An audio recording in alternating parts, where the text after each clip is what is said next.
මේ සත්ත්ව බොජ්ජංග කියන කාරණාව ලෞතර සම්මා සම්බුදුරජාණන් වහන්සේ නමක්ම පහළ වීමෙන් තමයි පින්වත්නි බොජ්ජංග හත පහළ වෙන්නේ. බුදුවරු නැතිකොට බොජ්ජංග හත පහළ වෙන්නේ. ඒ බොජ්ජංග ශ්‍රවණය කිරීමෙන්ම ලෙඩ දුක් සනීප වෙනවනේ. ඒ කියන්නේ කිසිම ප්‍රතිකර්මයක් නැති අයට බොජ්ජංග පිරිත් වලින් පිරිත් කළ පිරිත් පෑන් දුන්නා. සුව වෙනවා.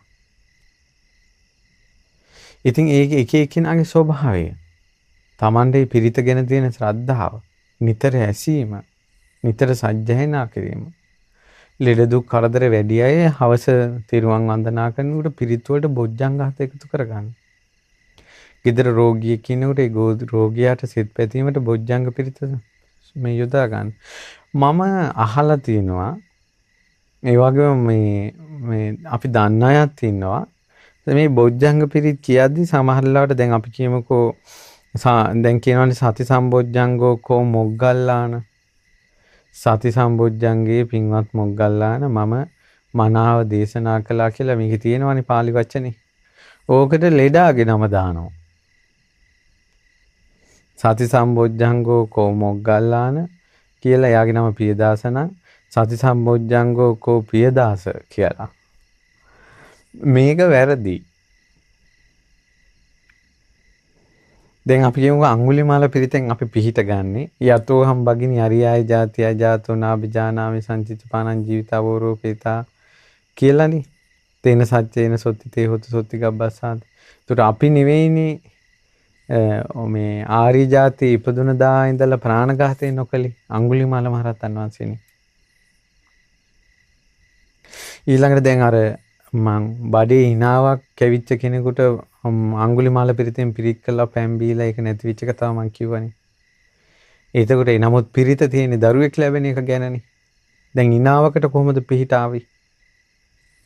පින්වතුනි ඒක මෙහෙමයි වෙන්නේ. යතෝ හම් බගිනි අරියාය ජාතිය ජාතෝ නාබිජානාමි සංචිතපානං ජීවිතා ඕරෝපේතා තේන සච්චේන සොත්ති තේ හොතු සොත්ති ගම්බස්සාති. අඟුලිමාල තෙරුන් වහන්සේ ඒ ගැමෝ මෝඩ ගර්භ වුණ මේ ගැබහිර වුණ ස්ත්‍රියට මේ විදිහට පිරිතක් කිව්වා. ඒ දරුවා සුවසේ බිහි වුණා. ඒක සත්‍යයක්නේ. උන්වහන්සේ අඟුලිමාල මහරහතන් අඟුලිමාල තෙරුන් වහන්සේ පැවිදි වූ දා පටන් ප්‍රාණඝාතයන් නොකළ බව සත්‍යයි. ඒ සත්‍යක්‍රියාවෙන් කුසදරු අම්මා කෙනෙකුට සෙත්පතද්දී සුවසේ දරුවා බිහි වුණ බව සත්‍යයි. ඒ දේන සත්‍යේන සුවත්ති හෝතු. ඒ සත්‍යානුභවයෙන් මට සෙත් වේවා. අඟුලිමාල තෙරුන් වහන්සේ පැවිදි වෙච්ච දවසේ ඉඳලා ප්‍රාණඝාතයන් නොකරපු සත්‍යානුභවයෙන් තමයි අර ගැබහිර වෙලා තිබ්බ අම්මගේ දරුවා බිහි වුණේ. සත්‍යක්‍රියා කළා. අපි සත්‍යක්‍රියා කරන්නේ ওই සිද්ධිය සත්‍යයි. ඒ සත්‍යානුභවයෙන් සෙත් වේවා. පැහැදිලිද? හොඳට පැහැදිලි කරගන්න ඕනේ මේක. ඒ නිසා අඟුලිමාල පිරිතෙන් ඕනම දෙයකට සිත් පතන්න පුළුවන්. අඟුලිමාල මහරහතන් වහන්සේ සත්‍යක්‍රියා කළා කුසදරු අම්මා කෙනෙක්ගේ ගැබහිර වෙලා තියෙද්දී ඒ සත්‍යානුභවයෙන් සුවසේ දරුවා බිහි වුණා. ඒක සත්‍යයි. ඒ සත්‍යානුභවයෙන් මේ මාගේ කරදරේ දුරු වෙන්න ආශිර්වාද වේවා කියලා ආශිර්වාද කරන්නේ. පැහැදිලි නේද? අපි නෙවෙයි ඒ සත්‍ය අපේ තුල තියෙන එකක් නෙවෙයි රහතන් වහන්සේගේ සත්‍යය. නිසා ඕනම දෙයකට සත්‍යක්‍රියා කරන්න පුළුවන්. අමනුෂ්‍ය දුරු කරදර සතුරු පීඩා ඊළඟට ඒ වගේමයි බොජ්ජංග පිරිතුත්. ඒ තථාගත අරහත් සම්මා සම්බුදුරජාණන් වහන්සේ තමයි මේ සත්ත්ව බොජ්ජංගය මනාව අදාළේ. ඒක සත්‍යයි. ඒ බුදුරජාණන් වහන්සේ මුගලන් මහරහතන් වහන්සේ ළඟට වැඩම කරලා ඒ සත්ත්ව බොජ්ජංගය සිහි කරද්දී මුගලන් මහරහතන් වහන්සේ ලෙඩෙන් නිදහස් වුණා. ලෙඩෙන් නැගී හිටියා. ආයෙ ලෙඩ හැදුන්නේ සත්‍යයි. ඒ සත්‍යානුභවයෙන් අපිට සිත් වේවා. කියලා මේ පිරිත ඒ විදිහටම කියලා ඒතේන සච්චේන සුවත්ති හෝතු. මෙන්න මේ සත්‍යානුභවයෙන් මට සිත් වේවා කියලා තමයි සිත ප්‍රාර්ථනා කරගන්නේ. පැහැදිලිද? ආන් ඒ වගේ මේ කරුණු කාරණා තේරුම් ගන්න ඕන. ඒ නිසා මේ බුද්ධ වචනයට බුදු මුවෙන් පිටවෙච්ච වචනවලට අපි වචන එකතු කරන්න හොඳ නැහැ. අපි වචන එකතු කරන්නේ නැතුව මුළු පිරිතේම ආනුභාවයෙන් සත්‍යක්‍රියා කළොත් පිහිට සැලසෙනවාමයි. කියන්නේ දැන් අපි හිතන්නකො පින්වතුනි ඕනේ ඉසේ කැක්කුමක් තියෙනවා. සුව වෙන්නේ නැහැ. ඒතර බොජ්ජංග පිරිත් තෙරුවන් වන්දනා කරලා සජ්ජායනා කරලා මේ පිරිත සජ්ජායනා කරනවා. හිසේ ගල්වන තෙල් ටිකක් බුදුන් වඳින තැන තියෙනවා.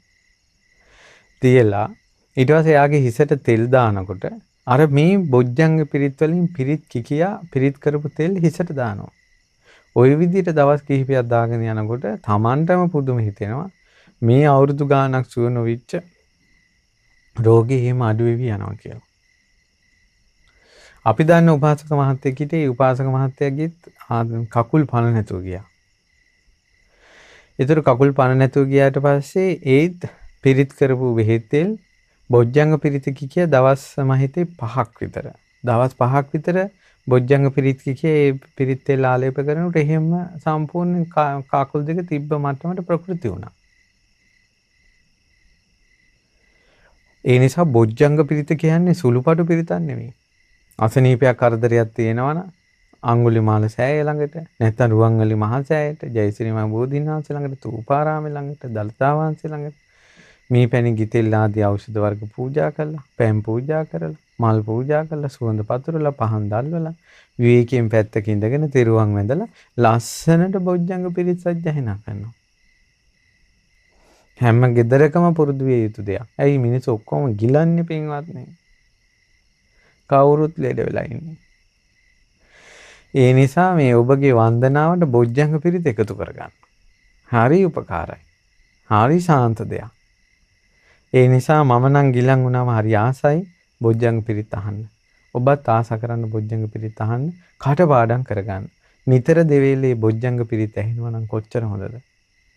ඒ නිසා ඕන්න බොජ්ජංග පිරිතෙන් සෙත් දරුවන් අසනීප වුණාම බොජ්ජංග පිරිත් කියලා සෙත් පතනවා. ලෙඩ අසනීප කෙනෙක් ඉන්නකොට යා බලන්න ගිහිල්ලා ඇත්තටම ලෙඩෙක් බලන්න ගිහිල්ලා නිකන් බිස්කට් එකක් දීලා එහෙම නැත්නම් එයා කැමති කන්න බොන්න කැමති දෙයක් දීලා නිකන් සතුට සාමිච්චෙන් ඉඳලා මේ දත් 32 එළියට දාලා එනවට වැඩිය ගොඩාක් හොඳයි. ඇත්තටම පුරුදු වෙලා තියෙනවා නම් අපි ඔයා බලන්න ආවේ කොහොමද?